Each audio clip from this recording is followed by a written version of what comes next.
This is a chem study film for use in the Chemical Education Material Study course in chemistry.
Molecular vibrations are often studied experimentally with the aid of the infrared spectrophotometer. The molecules of a gas in an absorption cell will absorb certain frequencies from an infrared beam, depending upon their particular structures and modes of vibration. Let us examine a random mixture of gas molecules to gain a better understanding of their movements and structures. In slow motion, we can see that all these molecules have translational motion. Molecules containing more than one atom can also rotate and vibrate. In this film, we consider only vibration, movement which changes the internuclear distances. Sometimes vibration is simple in form, as in this diatomic molecule. Sometimes, as in this formamide molecule, it is complex. But what appears here to be a general vibration can be resolved into simpler, basic vibrational patterns, which are known as the fundamental or normal modes of vibration. Observing closely some of the normal modes of vibration of the formamide molecule, we can see that each vibrational mode has a different frequency, and all of the patterns of vibration may be different. Each of the vibrations is a simple harmonic motion, and all of the atoms executing this motion are moving in phase, passing through their center or equilibrium positions at the same instant.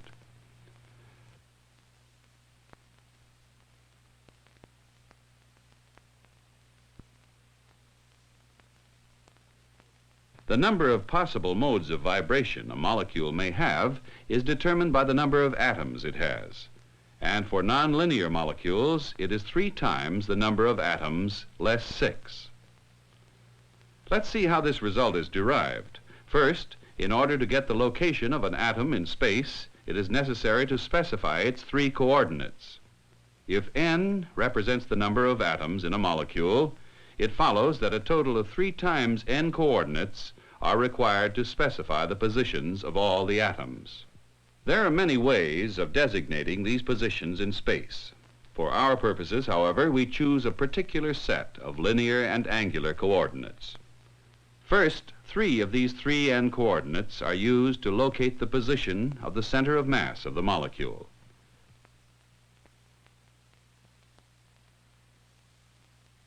Next, we require 3 angles to specify the orientation of any nonlinear molecule. 1, 2, 3. Thus, 6 coordinates are needed to establish both the position and orientation of the molecule. 1, 2, 3, 4, 5, 6. Since we know it takes a total of 3n coordinates to specify the positions of all its atoms, the remaining coordinates, therefore, locate each atom with respect to the others in the molecule. One such set of internal coordinates in the water molecule includes the 2 hydrogen-oxygen bond lengths and the angle between them. Now, the positions and orientation of the molecule, as well as the relative positions of the atoms within the molecule, are continually changing.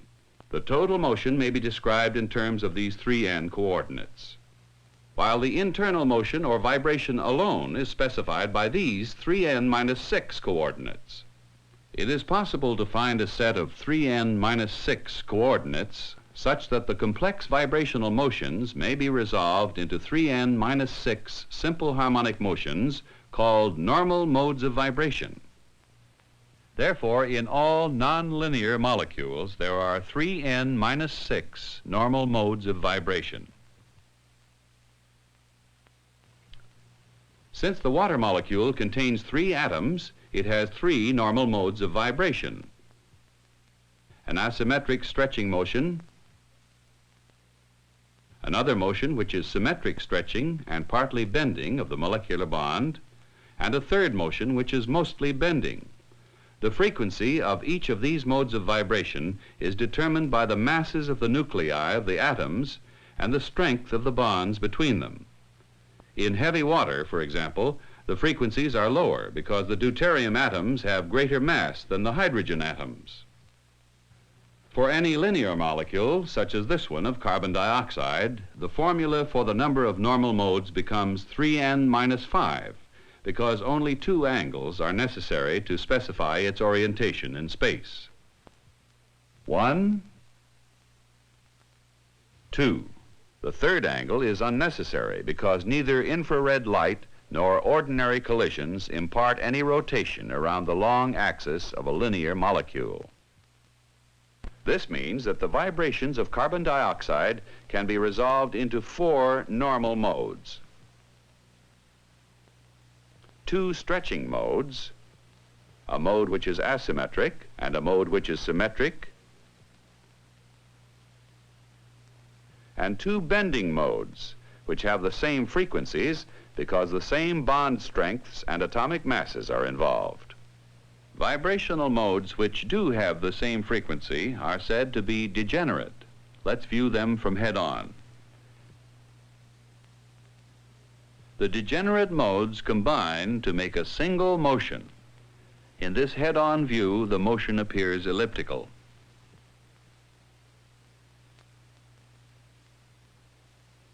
Next, let us examine methane, which has 5 atoms, to determine its modes of vibration. According to the formula, its vibrations can be resolved into 9 normal modes. One mode is this totally symmetrical stretching mode, also called breathing mode.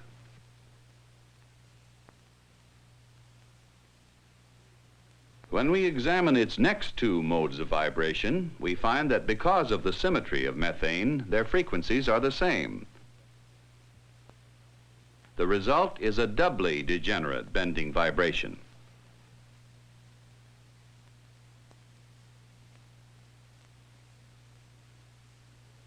When we look at the next 3 modes, we find that since the masses and forces are identical, these modes combine to give a triply degenerate vibration. This is the asymmetric stretching vibration of methane.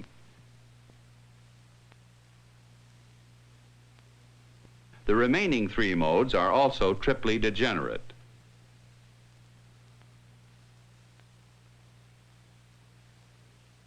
This is the triply degenerate bending vibration of methane.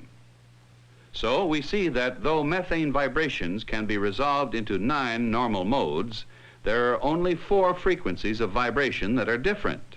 Therefore, methane is a good example of a degenerate system.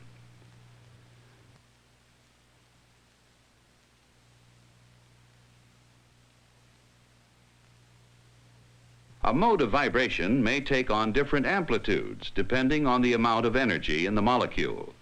The movement of this carbon monoxide molecule represents its vibration in its lowest energy state. By collisions, this carbon monoxide molecule can be raised to states of higher energy which have the same frequency but greater amplitudes.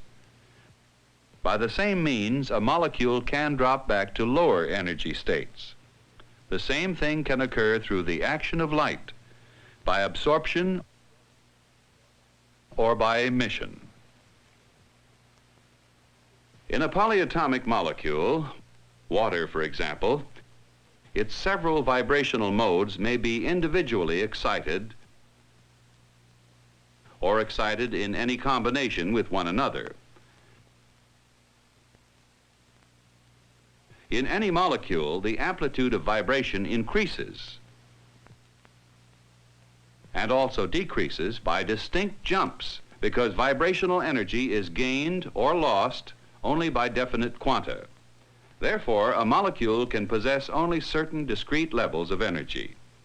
When a molecule absorbs energy to increase its vibrational level, it generally absorbs light of the same frequency as one of its normal modes. So, by measuring the frequencies of light absorbed, the frequencies of its several normal modes of vibration are measured. From these vibrations, we derive information regarding energy levels and strengths of chemical bonds. Certain vibrational frequencies are characteristic of certain chemical bonds and serve to reveal their presence in complex molecules.